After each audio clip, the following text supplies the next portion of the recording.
ಇವತ್ತಿನ ದಿನ ಏನು ಈ ವಿಶಾಲ್ ಮಾರ್ಟ್ ಪಕ್ಕದಲ್ಲಿ ಏನು ಪಾರ್ಲರ್ ಅನ್ನ ಓಪನ್ ಮಾಡಿದೀವಿ.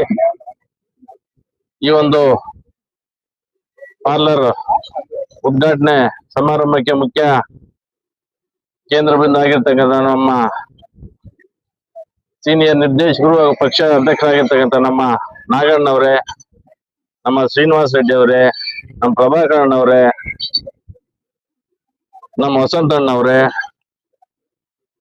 ನಮ್ಮ ಬಾಬು ಅವರೇ, ನಮ್ಮ ನರಸಿಂಹರೆಡ್ಡಿ ಅಣ್ಣವ್ರೆ, ಪ್ರತಾಪ್ ಅವರೇ, ನಮ್ಮ ಹಿರಿಯರಾದಂತ ನಮ್ಮ ವೆಂಕಟಣ್ಣನವರೇ, ರಾಜಾರೆಡ್ಡಿ ಅವರೇ, ಅನೇಕ ನಮ್ಮ ಪಕ್ಷದ ಎಲ್ಲ ನಮ್ಮ ನಾರಾಯಣ ಅವರೇ, ವೆಂಕಟರಾಮ್ ಅವರೇ, ನಮ್ಮ ಪೌಮ್ರಳ್ಳಿ ಮಂಜು ಅವರೇ, ಇನ್ನು ನಮ್ಮ ಗುಡಿಪಲ್ಲಿ ಮಾಜಿ ಅಧ್ಯಕ್ಷರಾದಂತ ನಮ್ಮ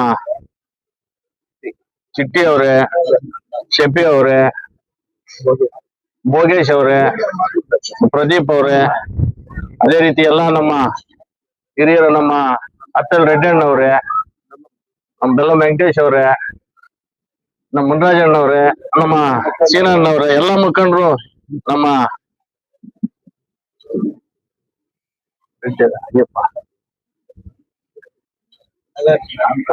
ನಾಗಾರ್ಜುನ ಅವ್ರೆ, ನಮ್ಮ ರೆಡ್ಡಣ್ಣ ಇನ್ನು ಸುಮಾರು ಜನ, ಏನು ಮುಖ್ಯವಾಗಿ ಇಲ್ಲಿ ನಮ್ಮ ಮಾರುಕಟ್ಟೆ ಮ್ಯಾನೇಜರ್ ಆಗಿರ್ತಕ್ಕಂಥವ್ರು, ಅದೇ ರೀತಿ ನಮ್ಮ ಈ ಒಂದು ನಂಜನಗೌಡರು ಎಲ್ಲರೂ ಸಹ ಈ ಸಂದರ್ಭದಲ್ಲಿ ಏನು ಇವತ್ತಿನ ಈ ಪಾರ್ಲರ್ ಅನ್ನು ಓಪನ್ ಮಾಡಿದೀವಿ. ಬಹುಶಃ ಇದು ಒಂದು ಒಳ್ಳೆಯ ರೀತಿಯಲ್ಲಿ ಬೆಳೆಯಲಿ. ಈಗಾಗಲೇ ವಿಸ್ತಾರವಾಗಿ ನಮ್ಮ ನಾಗಣ್ಣವ್ರು ಹೇಳಿದ್ದಾರೆ, ಏನು ನಮ್ಮ ಡೈರಿ ವಿಚಾರವಾಗಿ. ಅದೇ ರೀತಿ ಇನ್ನೂ ಹೆಚ್ಚಿನ ರೀತಿಯಲ್ಲಿ ಮುಂದುವರಿಸ್ಕೊಂಡು ಹೋಗ್ತಕ್ಕಂಥ ಈ ಸಂದರ್ಭದಲ್ಲಿ ಹೇಳಲಿಕ್ಕೆ ಬಯಸ್ತೀನಿ. ಈಗಾಗಲೇ ಏನ್ ನಮ್ಮ ರೈತರು, ಯಾಕಂದ್ರೆ ಮೊನ್ನೆ ಲಾಸ್ಟ್ ಟೈಮ್ ತಾವೆಲ್ಲ ನೋಡಿದ್ರಿ, 2 ರೂಪಾಯಿ ರೈಸ್ ಮಾಡಿದ್ರು ಒಂದೊಂದು ಲೀಟರ್ಗೆ. ಬಹುಶಃ 2.5 ತಿಂಗಳಿಗೂ ಏನು ಅಲ್ಲಿ ಉಳಿದಿರ್ತಕ್ಕಂಥ ರೈತರ ದುಡ್ಡೆ ಸುಮಾರು ಒಂದು 10 ರಿಂದ 12 ಕೋಟಿ ರೂಪಾಯಿ ಲಾಸ್. 12 ಕೋಟಿ ಹೋಗಿದೆ. ಆಮೇಲೆ 2 ತಿಂಗಳಲ್ಲಿ 8 ಕೋಟಿ ಲಾಸ್. 8 ಕೋಟಿ ಲಾಸ್. ರೈತರಿಗೆ ಒಂದು 12 ಕೋಟಿ ಕೊಟ್ಟಿದ್ದೀವಿ.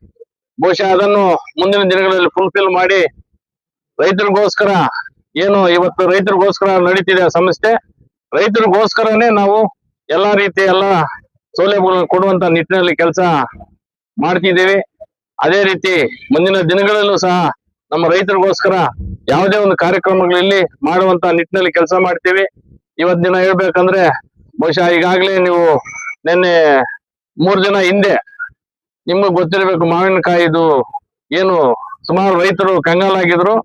4 ರೂಪಾಯಿ ಹಿಂಗೆ ರೈತರಿಗೆ ಪ್ರತಿ ಹೆಕ್ಟೇರ್ಗೆ 10 ಟನ್, ಅಂದ್ರೆ 5 ಎಕರೆಗೆ 20 ಟನ್ ಆಗುವಂತ ರೀತಿಯಲ್ಲಿ 4 ರೂಪಾಯಿ, ಅಂದ್ರೆ ಸುಮಾರು ಒಬ್ಬ ರೈತನಿಗೆ ಮಾವಿರ್ತಕ್ಕಂಥ ರೈತರಿಗೆ 5 ಎಕರೆ 80,000 ರೂಪಾಯಿವರೆಗೂ ಕೊಡುವಂತ ನಿಟ್ಟಿನಲ್ಲಿ ಕೆಲಸ ಮಾಡಿದಾರೆ. ಅಂದ್ರೆ ಬಹುಶಃ ನಾನು ಏನಕ್ಕೆ ಮಾತನ್ನು ಹೇಳ್ತೀನಿ ಅಂತಂದ್ರೆ, ರೈತರು ಅಂತ ಬಂದಾಗ ನಮ್ಮ ಕುಮಾರಣ್ಣವರು ಆ ಒಂದು ಕುಟುಂಬ, ನಾನು ಸುಮಾರು ಪದೇ ಹೇಳ್ತಿದ್ದೀನಿ, ರೈತರು ಅಂದ್ರೆ ಆ ಕುಟುಂಬನ ಬಿಟ್ರೆ ರೈತರಿಗೋಸ್ಕರ ಯಾರೂನು ಮುಂದೆ ಬರೋದು ಇಲ್ಲ.